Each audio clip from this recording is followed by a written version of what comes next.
Welcome back, family. We're thrilled to continue sharing our journey with you. Right now, we're meeting with one of the incredible wine crafters here on the continent.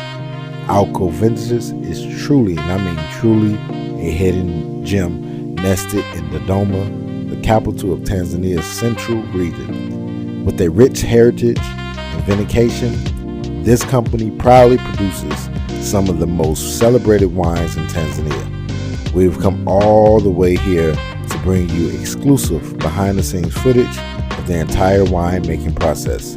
We hope you enjoy this special experience with us, and just, hey, make sure you like, share, and subscribe.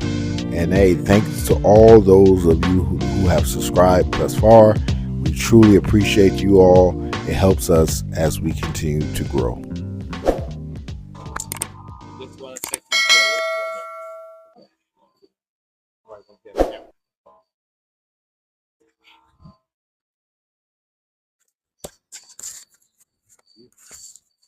This is our reception area. Okay.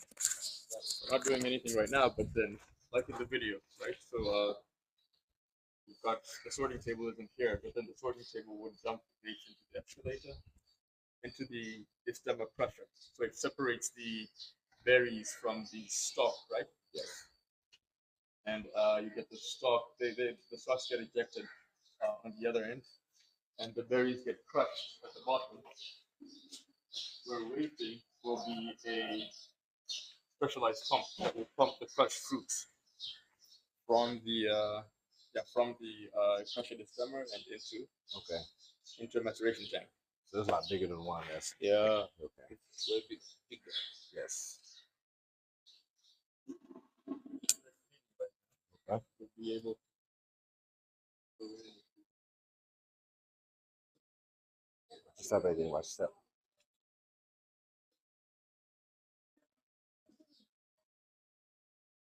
Something. we're talking about the red wine making process.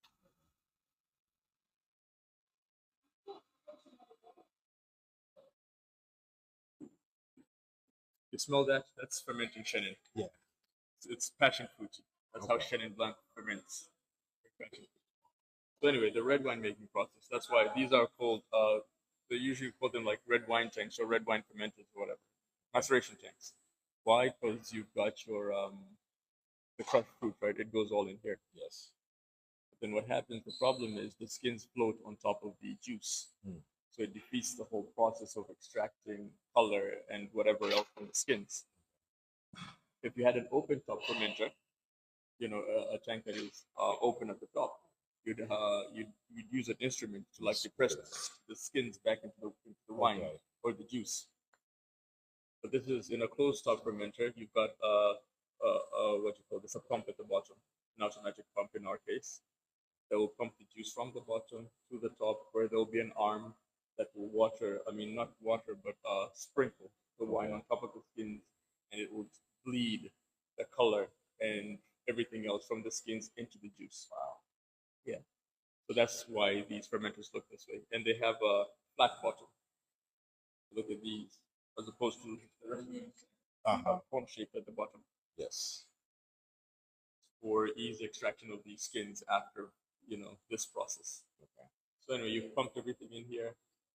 And let's say if we did this today, right? Tomorrow morning would come in and would add yeast, maybe extraction enzymes to help us with the skins to break down a little more easier. Okay.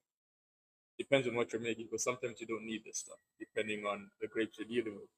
Dr. Red is very rich in color, and once it's properly ripe, the skins just bleed easily. It's actually very hard for us to make rosé, because with rosé it's a little different. It's like we'll get to that. Okay. Anyway, so fermentation starts here in most cases. Once fermentation begins, we also, every, say, 8 hours maybe, would come in and check the sugar level just to see how the fermentation is going. We would also add things like, say, nutrient to help the yeast to actually, get going. Okay. You don't want your fermentation to be too slow. That also affects flavor. Okay. It doesn't necessarily mean that it will take longer. It will take longer, but it also affects the taste and aromas of your wine. Become more bitter. Yeah. Or actually have off odors. Oh, You know, yeah. the H2S, So that's why like it's rotten egg. smell. Yeah, you like exactly. So once this entire process is done, we'll go to pressing. Usually, in our case, the bulk of the wine we make here 4 or 5 days of fermentation. And by the way, this process happens almost 3 times a day. So it's set, it's automatic. You set it to say it will turn on every 8 hours for 20 minutes for 96 hours. And it will just, whether you're here or not, it will keep on going. These are, and when it comes to filling up these tanks, you do not fill them all the way up. So this is 8,000 liters capacity. Okay. But then we fill it up to 6,000 liters. 6,000. Yeah. You need to leave a little head space because the skins will rise. So if you fill it up all the way to the top, what will happen is overflow. You don't want that. So once we're done, we'll press the skins out, right? So we'll start with the juice. The juice will come out and into a press machine, Okay. just to sieve out the seeds or whatever and skin particles. And then once most of the juice is gone, we'll open the manhole cover. Yeah, right over there. And we'll place our pump right below that, and we'll take out the skins, and they will be pumped into the press machine. We have a pneumatic press here, such as that one. We've got two open. Okay. So the skins go in there, and in there is a pneumatic bag that fills up with air and gently presses on the skins. And it's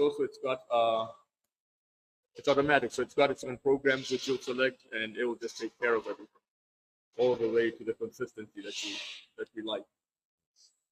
And all of that juice gets pumped into all that fermenting wine at this point. It's not done fermenting; it's still fermenting. It gets pumped into fermentation tanks like these ones, regular fermentation tanks. And in here, they might take another 10 to maybe 14 days of fermentation. And after that, when they're all dry, when it's dry, so no more sugar, right? It's all gone by fermentation. We'll ramp it off the lees. So you'll take out the clean juice. At the bottom, you usually have what you call this, a whole bunch of particles, sediment. Sediment. Yeah, that deposits at the bottom from dead yeast cells and just other food particles. So you'll rack it off that via this. You call this racking off. Okay. And then you'll open the manhole cover and take out some of the remaining clean juice and leave the sediment in there. And then you'll clean it out by the cleaning valve, and it's ready to receive some other batch of wine. And this wine that we've taken off the done fermenting wine, right? We put it in another tank, and there's another process. We call it malolactic fermentation. In our case, we find it necessary for our wines to undergo this process. And it's just it's a bacterial process where bacteria turns malic to lactic acid. Yeah. That might take a few weeks, but then once that is done, you can leave it on the lees for a little more development, or you could rack it off again. There'll always be sediment. You'll rack it off again into a different tank for other things, say aging, maturation, or maybe even fining, clarifying and everything. Yeah. And after that, if the clarifying came first, then it's just aging. That's the large question. Yeah.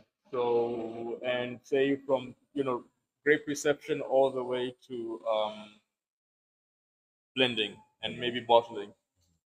If we're under pressure, it might be 8 months because the bulk of the wines we make here are fortified wines. So in 8 months, it's probably it's not necessarily probably, but then it's okay to start using it at that point. It's achieved a certain maturity that we think is good enough. But otherwise, and with in most cases we blend it with older wine. So it Also, give it a little more flavor to it. yeah, exactly. Just give it a little more, so it can have a little more mature. Yeah. That's what I was wondering when he was saying like a year go by, then they'll put it out in the market. Yeah. Now I know that some may be a little older. Yes. And added to it, so that makes sense. Exactly. Yes. You don't have to do this. I mean, it's all about the type of wine you're trying to make, and for the type of wine we're making here, it works out beautifully like that. So that's the red wine. With white wine, you crush, you press. There is no maceration. Yeah. Or you whole bunch press. So you don't even crush the grapes at all. You just dump them all into the pressing machine and you press them out. Is it because they don't need to take the color out of Yeah, it? we don't need the color. We don't need the color. We don't need anything out of the skins. Right.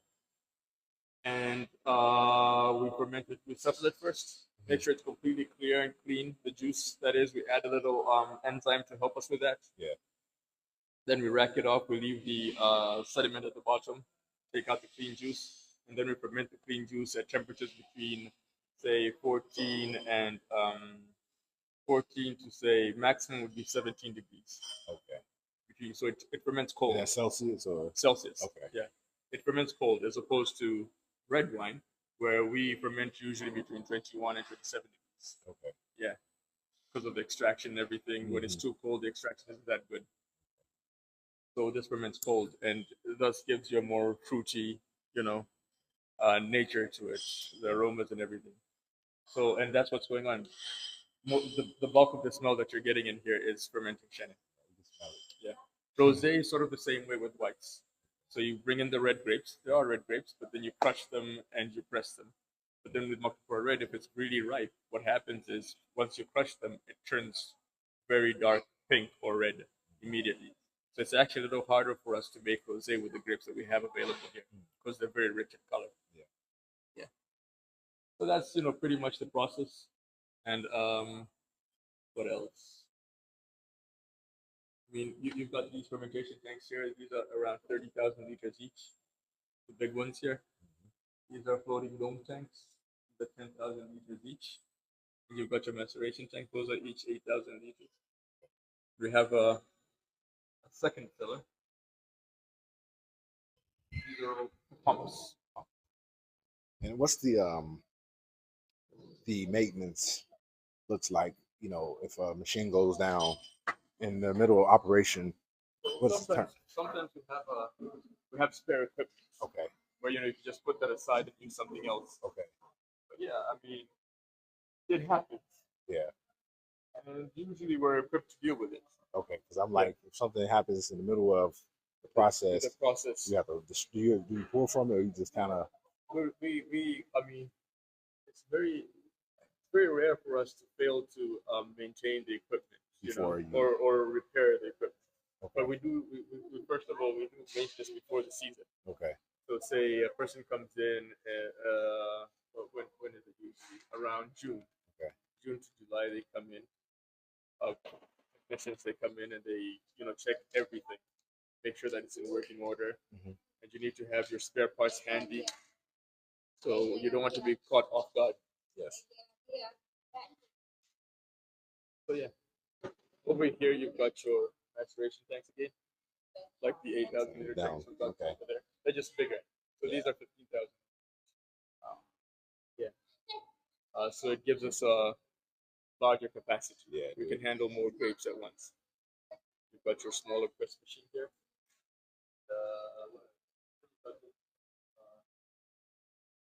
These are storage tanks. You can also use them for fermentation, but mostly just storage. Okay. Each of these tanks is 100,000 liters. You've got two of them. I mean, 2 rows, so 8 tanks in total. So that gives you a total of 800,000 liters of storage down here. Yeah, you've also got. We recently received a batch of new barrels. We also have a few other barrels down here. We just wanted to increase our capacity. Yeah.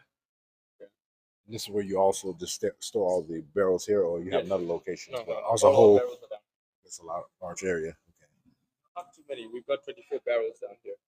But they're going out so fast, so it's probably. Yeah, so we needed to. There's only a select. There's a wine called Archer that's made in these barrels. Okay. Yeah. Everything else is stainless steel tanks. But that's pretty much us. Yes. Yeah. Oh, beautiful facilities. I like the process of how you guys are handling the business here. And I share with him. I was telling him that as far as like when it comes to investment, we're not trying to reinvent the wheel. We want to be able to find ways where we can actually invest and also bring it go back into versus taking and extracting and just saying, okay, I'm going to do this in the West. You know, we want to stay here. Yeah. Safety and the economy here becomes stronger because what you guys are doing. This is like I told them is that few people that live here know that this is operating. Yeah, no, I mean, a lot of people actually come by here and they're genuinely surprised. Yeah. So, but they drink up, like most of them still drink the product exactly, but they still do not. No, I understand. Yeah. Grape sana Alko Vintages. No, this is it. It's Alko Vintages, and I'm pretty sure